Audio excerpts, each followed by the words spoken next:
Well, hello there. My name is Blade, and today I'll be reviewing Iron Lung. So, hi, welcome to my first review of 2026 and my first review after my little hiatus where I will be talking about Iron Lung, which is the debut film by YouTuber Markiplier. It is a video game adaptation of, like, I'd say a pretty small indie game, so it's cool that it's getting this wide theatrical release, especially because Mark did also like independently fund this film. And I'm pretty sure for like a good like year, maybe even 2 years, it was kind of in like a release hell where he couldn't get it out there. But now here it is. It's taking the box office by storm. So let's go ahead and break it down. So, the plot of Iron Lung, the very vague version at least, is survivors of the apocalypse send a convict in a small submarine to explore a desolate moon that's an ocean of blood. Um, Now, see, in the movie, for the movie, that's an extremely vague description of what happens, but for the video game, honestly, that kind of is all that is said. It's one of those. It's a cosmic horror. It's slow burn, so there's a lot of ambiguity in the game. So I went in very curious as to how that was going to be translated into a film. So first, I'm going to start off with my comments that are spoiler free. So if you haven't seen the movie and you're still thinking about it, you can still watch this part of the review and not get spoiled. Then there will be a spoiler section followed by my conclusion. Typically, I like to give sort of a context into how I go in to movies. And was I anticipating it? Was it just something I watched for just for the sake of going to the movies? Like, what's the background? So with this movie, I went in as a fan of Markiplier for a pretty long time, and also I did enjoy the video game. It's not like one of my favorite video games of all time or anything, but I do enjoy the game. It's by Daniel. Nope, I fucked that up. David Szymanski, I believe. Sorry, this is my first video in a long time, okay? But so that's the context I went in there with. I went in the context of like I am a fan of Markiplier. I did enjoy the video game, so I think I went in pretty like ready to receive, open and ready to receive whatever it's going to be. So that being said, I think my first comment on the film would have to be Markiplier's acting. I think his acting was really good in terms of, I believed him in the situation. I do think it had highs and lows. There was some dramatic moments, there was some funny moments. Like, I think he was able to be a face on a screen. He's able to lead a movie and be compelling. I think the only issue with his acting really is less with his actual acting capabilities and more being familiar with him as a personality. There was some moments that just by way of what the lines were, it did feel a little bit like, oh, this is Markiplier, but I don't really think that's a critique of his acting, more so that it is like the script at times. I guess you could kind of hear his um vocabulary, if you will, come through. So it did break the fourth wall just a tiny bit, but not to the point where it's like an issue. And definitely, if you're somebody who's not like an avid watcher of his channel, like, you're not gonna even really notice that. That's just something that I noticed as a like 10 plus year fan. Now, this film is pretty much single setting in the submarine, just as the video game is. Now, obviously, the submarine like moves around, and there is a moment where we're above the sea of blood. So there is, even though it's single location, there does feel like there's like a sense of like movement. There's just not a change in the environment. I'm personally somebody who really likes single setting movies just because I think they're challenging to pull off. They could become boring. Like, to the audience, they could want a change in the setting. But in this movie, I think they did a pretty good job of, I didn't really have that sense of like, oh god, like I need to look at something else. Because even though this is, I will say, a very slow burn, I think there's enough things to chew on throughout where you're not really sitting there like needing a change in the setting, especially with the specific events that go on. Your mind is more preoccupied in asking questions, and you are just focused on the fact that we're in this one room the entire time.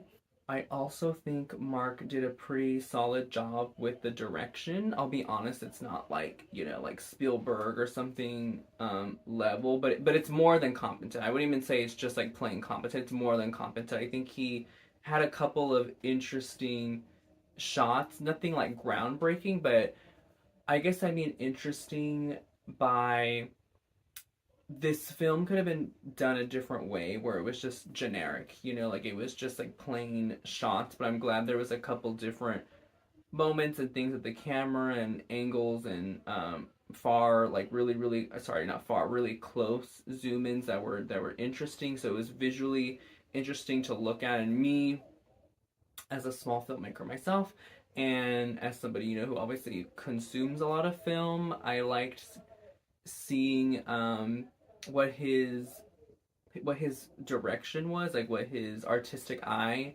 is, and I think he definitely does possess an artistic eye. Like this movie didn't feel to me like somebody who just wanted to make a movie without any actual direction. Personally, I think the strongest strength in this film was the sound design. I felt that the sound design was really great, with the um like the pressure of the cabin of the submarine, and I can't really say too much about some other stuff without spoiling it, but some other elements that were going on, I felt that the sound direction was really immersive.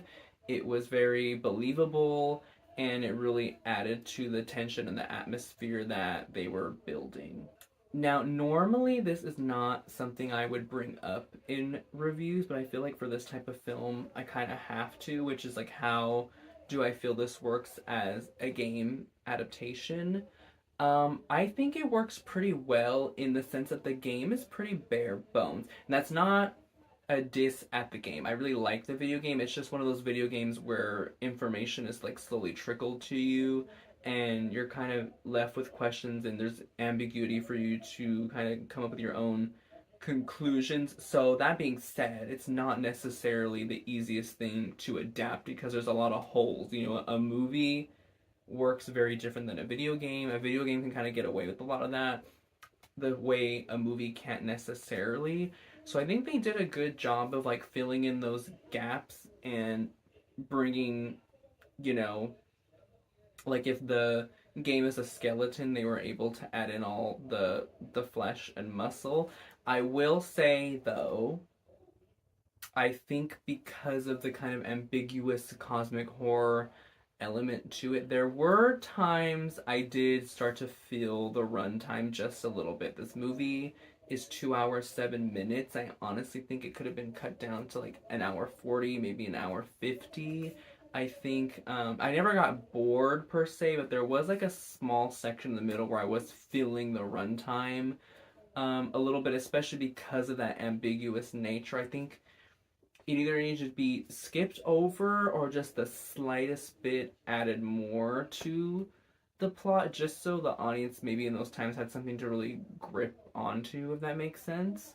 Lastly, for my spoiler-free thoughts, I just want to applaud the cosmic horror elements. I wish there was a little bit more that got represented visually with the cosmic horror, but I love cosmic horror. I think it's been becoming a little bit more popular, but it's not something we really get a lot, and it's probably because it's very hard to pull off. Like something like Annihilation. Those types of movies don't land with everybody, and they're also it's cosmic horror. There's just a lot. It's a writing challenge. It really is a writing feat to do cosmic horror because it's beyond what we understand in the material world to us, and it's ambiguous and it's confusing and it's like larger than life, so it can be a little bit hard to execute, but I think they executed those elements pretty well. I would have loved to see more of it, but the aspects that we got I thought were very well done and very thought provoking.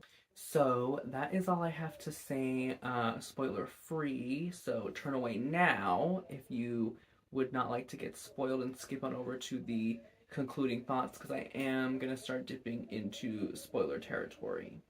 Okay, So I don't really have that much to say that involves spoilers. I guess my main things are the length and a little bit of the confusion with the storyline.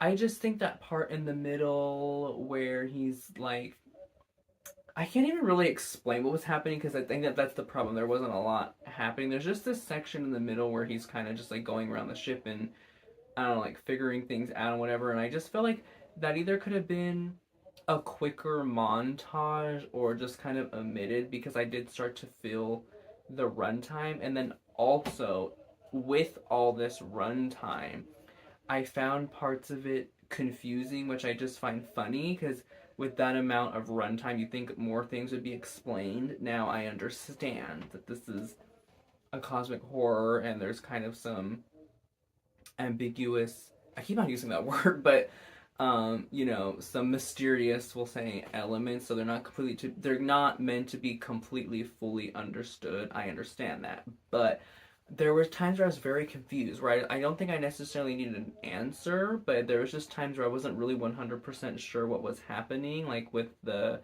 ending, I don't really understand what was happening with the transformation stuff, and I don't really understand fully what was going on with the mission and like what he discovered. Maybe that's just me. Maybe like I just wasn't connecting the dots, but I don't feel like the overall I left a little bit like I don't fully understand what happened. Furthermore, like I said in spoiler free with the cosmic horror elements, I just wish there was a little bit more because that dream, or I don't even know if it was a dream, hallucination, like whatever, where like days pass and he has that, we'll just call it a hallucination, um, where he's like, he emerges out of the sea of blood and there's like that big eye or like that creature or whatever it was. I thought that was really cool. I thought that was like super, super interesting. It was like, I think the most interesting part of the film besides maybe the ending, and I just wish there was a little bit more of that. I wish we got just a little bit more of that. I think that would have really taken this movie from where it was and just bumped it up a little bit. So, yeah, those are my thoughts on Iron Lung. I think overall, Mark should be very proud of himself. I think it's a challenge and a feat to make a feature film in itself, but I think to take the source material that he wanted to work with and bring it to screen was even more of a challenge because it's so um maybe not for the video game but for a movie it is very bare bones and it's very like left up to interpretation and there's a lot of mystery. So I think he did a good job of finding a way to make that story work for a movie.